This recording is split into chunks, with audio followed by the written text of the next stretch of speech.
Social media کے اوپر آپ دیکھیں بڑی عجیب و غریب سی باتیں آدمی کے سامنے آتی ہیں اور لوگ کہتے ہیں جی یہ ولی ہے، کوئی کچھ کر رہا ہے، کوئی کچھ کر رہا ہے، کوئی کچھ کر رہا ہے، اور لوگ اسے ولی سے تعبیر کرتے ہیں۔ یہ بات ذہن میں رہے، جہاں حقیقت ہوتی ہے تو حقیقت کی آڑ میں کچھ بہروپیے بھی پھرتے ہیں۔ فقیری یہ نہیں ہے کہ جلیاں مار مار کے لوگوں کو بیدار کر دیا جائے اور لوگوں کی نیند کو حرام کر دیا جائے، نہیں، فقیری جلیاں مارن ستے لوگ جگاون ہو، نہیں فقیری وچ ہوا مسلح پا ٹھہراون ہو، نہیں فقیری واندی ندی سکیاں پار لگاون ہو، نام فقیر تنہا دا یا حضرت باہو جڑے دل وچ یار وکھاون ہو۔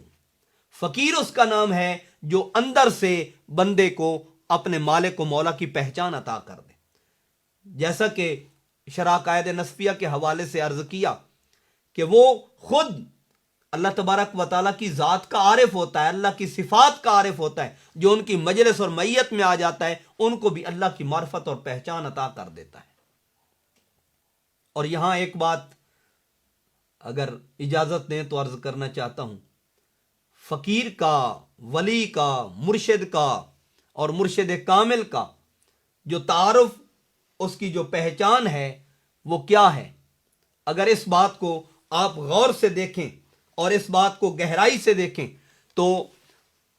علامہ جرجانی علیہ رحمہ نے اپنی معجم التعریفات کے اندر، جس کو کتاب التعریفات کے اندر بھی کے نام سے موسوم کیا جاتا ہے، اس کے اندر انہوں نے مرشد کی تعریف کی ہے۔ فرماتے ہیں المرشد هو الذی یدل علی الطریق المستقیم قبل الدلالہ، مرشد کا یہ کام ہے اور اس کی یہ تعریف ہے کہ وہ صراط مستقیم پر دلالت کرے اپنے مرید کو اس کی گمراہی سے پہلے، یعنی صراط مستقیم پر اسے گامزن کر دے،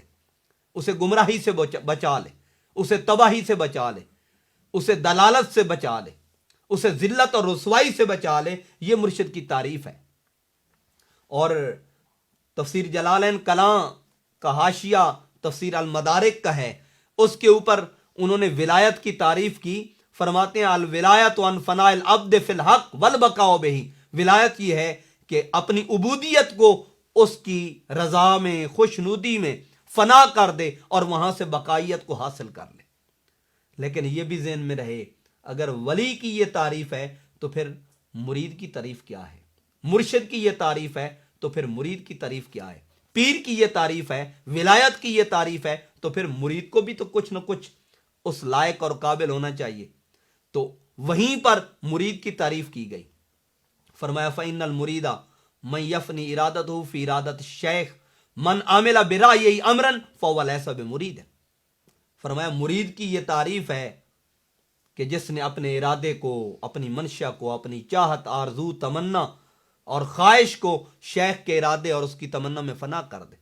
من عمل برأیہ امرا فہو لیس بمرید، جس نے اپنی مرضی سے کوئی کام بھی کیا تو فرماتے ہیں فہو لیس بمرید، وہ مرید کہلانے کا حقدار نہیں ہو سکتا۔ اور یہاں امام جرجانی نے جو کرامت کی تعریف کی ہے، فرماتے ہیں الکرامت ہی ظہور امر خارق للعادت من قبل شخص غیر مقارن لدعوی النبوہ، یہی تعریف میر سید شریف الجرجانی نے کی ہے کہ جس نے نبوت کا دعویٰ نہیں کیا اور اس سے کوئی امر خارق جو خرق عادت ہے وہ صادر ہوتا ہے تو فرمایا یہ اس کی کرامت ہے۔ لیکن اگر وہ ایمان سے، عمل صالح سے ملا ہوا نہیں، فرمایا یکون استدراجن، وہ استدراج کہلاتا ہے۔ اور اگر وہ نبوت سے اور نبی سے وہ چیز سرزاد ہوتی ہے، یکون معجزتاً، وہ معجزہ کہلاتا ہے۔ یہ صفحہ نمبر 154 ہے، 154۔ امام جرجانی نے کتاب التعریفات کے اندر اس بات کو ذکر کیا ہے۔ تو کرامت میں اور استدراج میں یہ فرق واضح ہونا چاہیے۔ اور سب سے بڑی ولی کی کرامت یہ ہے کہ اس کا کوئی قدم بھی حضور کی مطابعت سے باہر نہیں جاتا، حضور کی شریعت سے باہر نہیں جاتا، حضور کے طریق سے باہر نہیں جاتا، اور جو قدم حضور کے طریق سے اور حضور کی مطابعت سے باہر دھرتا ہے وہ ولی نہیں کہلا سکتا۔ حضرت سلطان باہو صاحب نے ولی سے متعلق جو ذمہ داریاں ہیں ان کو ذکر کرتے ہوئے فرمایا، مرشد کامل ایسا ہوئے جڑا دھوبی وانگن چھٹے ہو، نال نگاہ دے پاک کریندا وچ سجی سبون نہ گتے ہو، میلیاں نو کر دیندا چٹا وچ ذرہ میل نہ رکھے ہو۔ مرشد کامل ایسا ہوئے حضرت باہو جڑا لوں لوں دے وچ وسے ہو۔ اور یہاں پر امام نووی رحمۃ اللہ تعالی علیہ آپ فرماتے ہیں، اعلم ان مذہب اہل الحق کے اثبات و کرامات الاولیاء، اہل حق کا جو مذہب ہے وہ کرامات اولیاء کا اثبات کرتے ہیں، وہ اس کو ثابت کرتے ہیں۔ اور اگر آپ قرآن و سنت کی گہرائی میں جائیں، وقت کی قلت کے پیش نظر ان تمام چیزوں کا یہاں احاطہ کرنا ممکن نہیں، لیکن یہ بات ذہن میں رہے، کرامت قرآن سے بھی، سنت سے بھی، آثار سے بھی، اقوال سے بھی ثابت ہے، اور اس پر درجنوں نہیں، بیسیوں نہیں، سینکڑوں نہیں، ہزاروں بلکہ لاکھوں کی تعداد میں ایسے امور موجود ہیں کتابوں کے اندر جو اولیاء کاملین سے صادر ہوئے، جو صوفیاء کرام سے صادر ہوئے، جو اہل حق سے صادر ہوئے۔ اور قرآن پاک میں اگر دیکھیں اللہ تبارک و تعالیٰ نے ان کی تحسین کی ہے، حدیث پاک میں دیکھیں حضور نبی کریم علیہ الصلوۃ والسلام نے ان کی تحسین کی ہے۔ پھر فرماتے ہیں وَأَنَّهَا وَاقِعَةٌ مَوْجُودَةٌ مُسْتَمِرَّةٌ فِي الْآثَارِ، فرمایا کہ یہ جو کرامات ہیں یہ واقعہ بھی ہیں، موجود بھی ہیں، اور اس زمانے کے اندر اس کا استمرار و دوام پایا گیا ہے کہ بہت سے لوگوں سے یہ چیزیں سرزاد ہوتی ہیں، بہت سے لوگوں سے یہ امور سرزاد ہوتے ہیں۔ جیسا کہ پہلے درس بستان العارفین شریف کے اندر نچیز نے عرض کیا تھا، خود امام نووی رحمۃ اللہ تعالی علیہ کا وہ واقعہ کہ آپ آرام فرما رہے تھے، باقی لوگ سو رہے تھے، والدین سو رہے تھے، اور آپ نے ایک نور کا ظہور دیکھا اور اپنے والد گرامی کے سامنے اس کو بیان کیا۔ گویا امام نووی رحمۃ اللہ تعالی علیہ کا یہ مشاہدہ بھی ہے، اور امام نووی رحمۃ اللہ علیہ نے اس چیز کو ذکر بھی فرمایا ہے۔ پھر فرماتے ہیں وَيَدُلُّ عَلَيْهِ دَلَائِلُ الْعُقُولِ وَالصَّرَائِحُ النُّقُولِ، فرمایا اس کے اوپر اہل عقل نے بہت سارے دلائل قائم کیے ہیں، اور اس کے اوپر بہت سی تصریحات جو نقل کی گئی ہیں، لوگوں نے اپنی اپنی کتب کے اندر، اپنی اپنی کتابوں کے اندر ان چیزوں کو درج کیا اور ان چیزوں کو ذکر کیا۔ تو یہاں عرض کرنے کا مقصد یہ ہے کہ قدرت خدا کی طرف سے ہے، معجزہ اور ارہاس نبی کی طرف سے ہے، کرامت ولی کی طرف سے ہے، اور استدراج یہ شیطانی اعمال کو اختیار کرنے والوں کی طرف سے ہے، اور ہمیں ان